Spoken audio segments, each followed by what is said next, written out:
ಇವತ್ತಿನಿಂದ ಇನ್ನೊಂದು ಪಾಠ ಏನು ಅಂತಂದ್ರೆ ಸಿಂಹಾವಲೋಕನ. ಸಿಂಹಾವಲೋಕನ ಅಂತಂದ್ರ ಕಾಡಿನ ರಾಜ ಯಾರ ತಂಗಿ?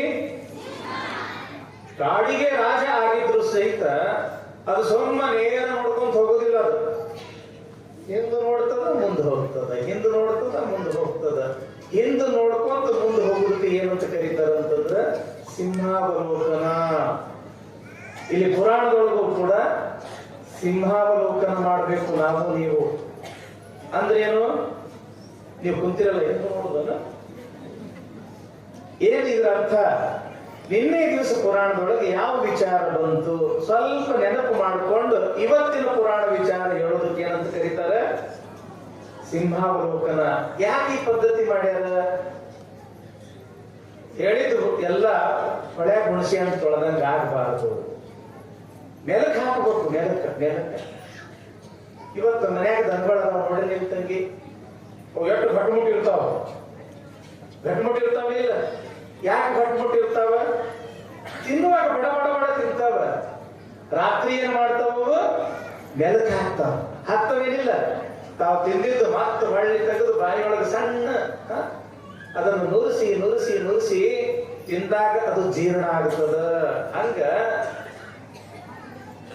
ಬಸವ ಪುರಾಣ ಕೇಳುವಾಗ ಬಡ ಬಡ ಬಡ ಬಡ ಕೇಳಬಹುದು. ಅವ್ರು ಹೆಂಗೆ ಹೇಳ್ತಾರೆ ಕೇಳಬಹುದು. ಮನ್ಯಾಗ ಹೋಗಿ ಮಲ್ಕೊಂಡು ಟೈಮ್ದೊಳಗ ಇವತ್ತು ಅಜ್ಜಾರು ಏನ್ ಹೇಳಿದ್ರು ಬಸವ ಪುರಾಣದೊಳಗ ಸ್ವಲ್ಪ ಮೆಲಕ್ ಹಾಕ್ಬೇಕು. ಆ ಮೆಲಕ್ ಹಾಕಿದ್ದನ್ನ ಇವತ್ತು ಹೇಳ್ತಕ್ಕಂತ ಸಮಯದೊಳಗ ತಂಗಿ ನಿನ್ನ ಬಸವ ಪುರಾಣದೊಳಗೆ ಏನು ಬಂದಿತ್ತು ಅಂತ ಕೇಳಿದ್ರೆ ರಾತ್ರಿ ಮೆಲಕ್ ಹಾಕಿದ್ದು ಅಜ್ಜಾರ ಹೀಗ್ ಬಂದಿತ್ತು ಅಂತ ಹೇಳಿದ್ರಿ ಅಂತಂದ್ರೆ ಪುರಾಣ ಹೇಳಿದ್ದು ನಾ ಸಾರ್ಥಕ ಆಯಿತು.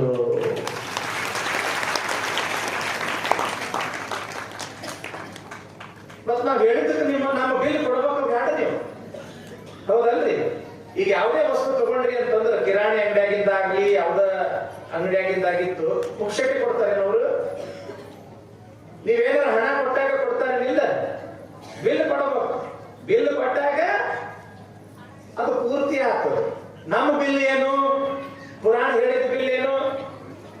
ರೊಕ್ಕ ರೂಪಾಯಿ ಆಸ್ತಿ ಅಂತಸ್ತಲ್ಲ.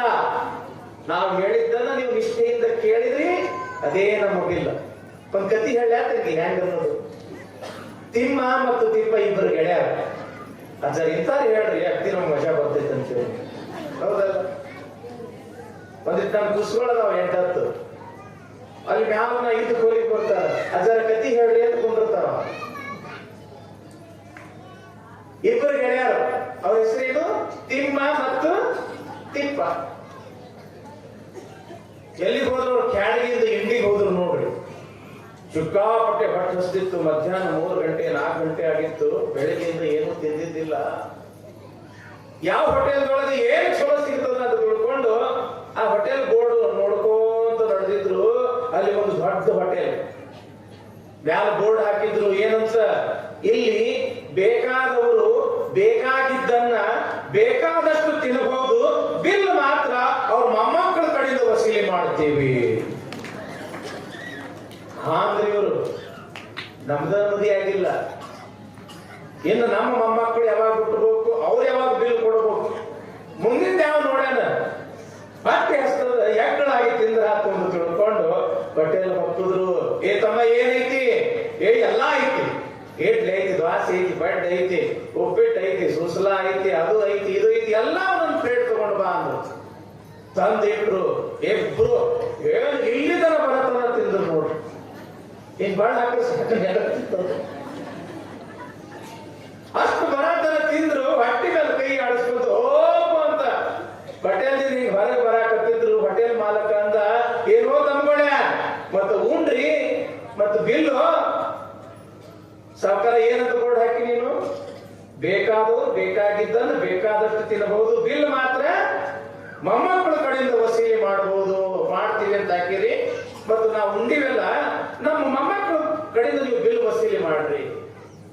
ಅವಾಗ ಹೋಟೆಲ್ ಮಾಲಕಂದ, ಏ ತಮ್ಗೊಳ್ಯ ನಾನು ನೀವು ಬಿಲ್ ಕೇಳಕತ್ತಿಲ್ಲ, ಹಿಂದ ನೀವು ಮುತ್ಯ ಉಂಡು ಹೋಗಿದ್ದ ಅವ್ರ ಬಿಲ್ ನೀವು ಕೊಡ್ರಿ. ಹಿಂದ ನೀವು ಮುತ್ಯ ಉಂಡು ಹೋಗಿದ್ದ ಅವ್ರ ಬಿಲ್ಲ ನೀವು ಕೊಡ್ರಿ. ಅಂದ್ರೆ ಏನು? ಬಿಲ್ ಕೊಡುದ ಬಿಲ್ ಕೊಡ್ಲಿಲ್ಲ ಅಂದ್ರೆ ನಡೆಯುವುದಿಲ್ಲ. ನಮ್ಮ ಬಿಲ್ ಏನು ಅಂತಂದ್ರೆ, ತಂಗಿ ನಿನ್ನ ಯಾವ ವಿಚಾರ ಬಂದಿರ್ತವ ಪುರಾಣದೊಳಗ, ನಾಳೆಯಿಂದ ಒಬ್ರು ಯಾರಾದ್ರೂ ಎದ್ದು ನಿಂತು ಅಜ್ಜರ ನಿನ್ನ ಈ ವಿಚಾರ ಬಂದಿತ್ತು ಅಂತ ಒಂದೇ ವಾಕ್ಯದೊಳಗೆ ಹೇಳಿದ್ರಿ ಅಂತಂದ್ರೆ ನಮ್ಮ ಪುರಾಣ ಮುಂದುವರಿತದ. ಗೊತ್ತಾತ ತಂಗಿ? ಗೊತ್ತಾಗ್ತೀವ? ಜಯ ನಮ ಪರಾಪದೇ ಶಿವ ಹರ ಹರ. ಭೀಮಕವಿಗಳು ಕೈಲಾಸದ ವರ್ಣನೆಯನ್ನು ಮಾಡ್ತಾ ಇದ್ದಾರೆ, ಹೌದಲ್ಲ? ಇದೇ ವಿಚಾರ ಬಂದಿತ್ತಲ್ಲ ತಂಗಿ?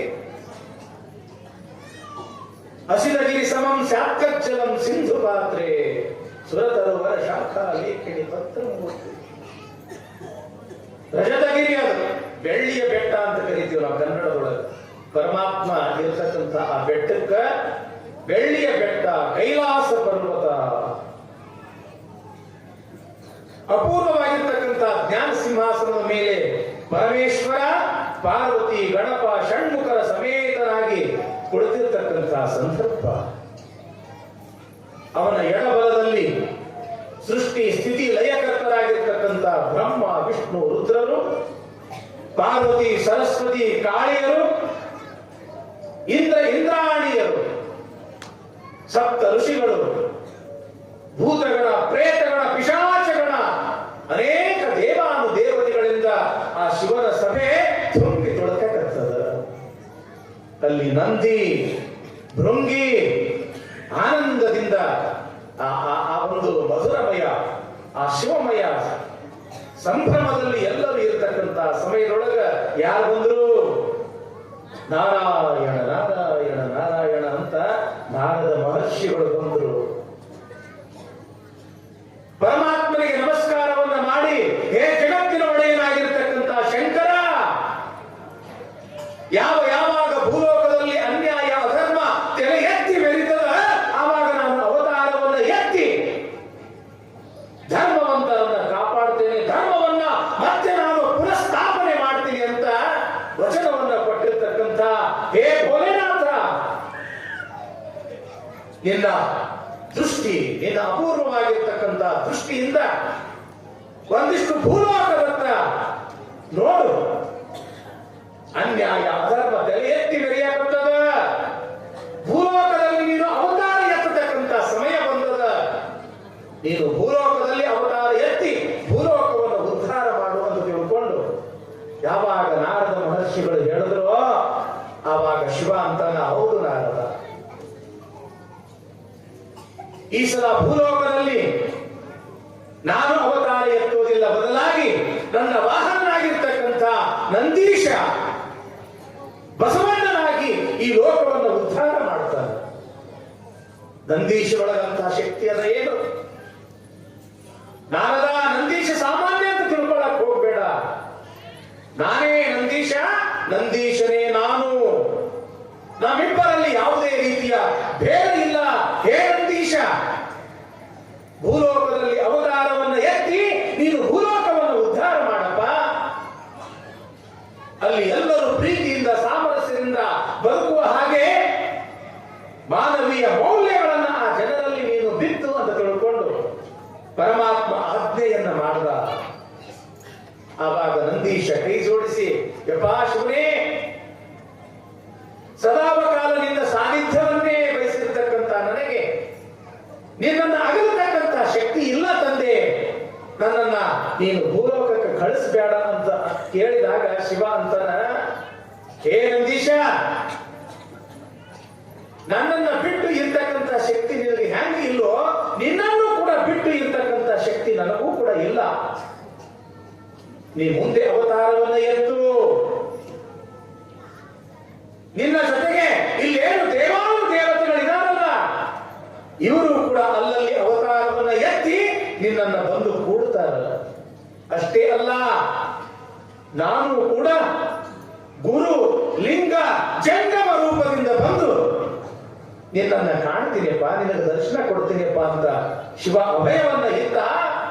ಆವಾಗ ನಂದೀಶ ಬಹಳ ಸಂತೋಷದಿಂದ, ಬಹಳ ಆನಂದದಿಂದ ಭೂಲೋಕದಲ್ಲಿ ನಾನು ಅವತಾರವನ್ನ ಎತ್ತಬೇಕು ಅಂತ ತಿಳ್ಕೊಂಡು ಕೈಲಾಸದಿಂದ ಆಕಾಶ ಮಾರ್ಗವಾಗಿ ಭೂಲೋಕದತ್ತ ಆಗಮಿಸ್ತಾ ಇದ್ದಾನೆ ನಂದೀಶ.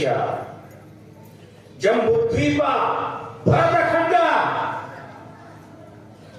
ಅದರಲ್ಲಿ ಈ ಭಾರತ ದೇಶ. ತಂಗಿ, ನಾವೆಲ್ಲರೂ ಯಾವ ದೇಶದೊಳಗೆ ಬದುಕ್ತೀವಿ ತಂಗಿ?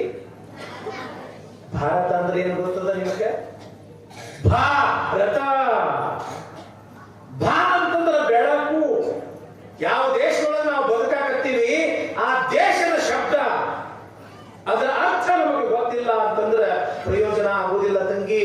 ಲಕ್ಷ್ಯ ಕೊಟ್ಟು ಕೇಳ್ರಿ, ಯಾವುದಕ್ಕೂ ಭಾರತ ಅಂತ ಕರೀತಾರ. ಭಾ ಅಂತಂದ್ರ ಬೆಳಕ, ರಥ ಅಂತಂದ್ರ ಆನಂದಿಸುವುದು.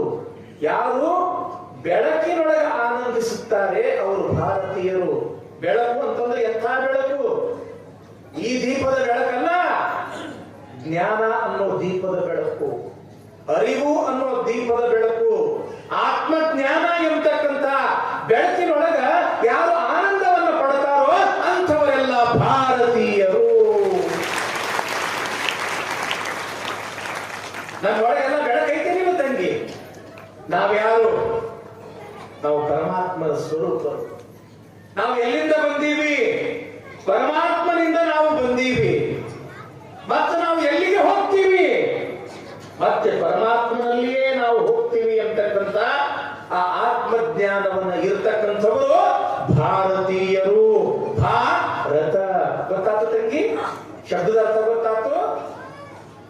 ಬೆಳಕಿನೊಳಗೆ ಆನಂದಿಸ್ತಕ್ಕಂಥವರು, ರಮಿಸ್ತಕ್ಕಂಥವರಿಗೆ ಭಾರತೀಯರು. ಈ ದೇಶಕ್ಕೆ ಭಾರತ ಅಂತ ಹೆಸರು ಯಾಕಂತ ಬಂತು ಅಂತ ಇನ್ನೊಂದು ಅರ್ಥ. ಹಿಂದೆ ಈ ದೇಶವನ್ನ ಯಾರು ಆಳಿದ್ರು? ಭರತ ಎಂಬತಕ್ಕಂಥ ರಾಜ ಈ ದೇಶವನ್ನ ಆಳಿದ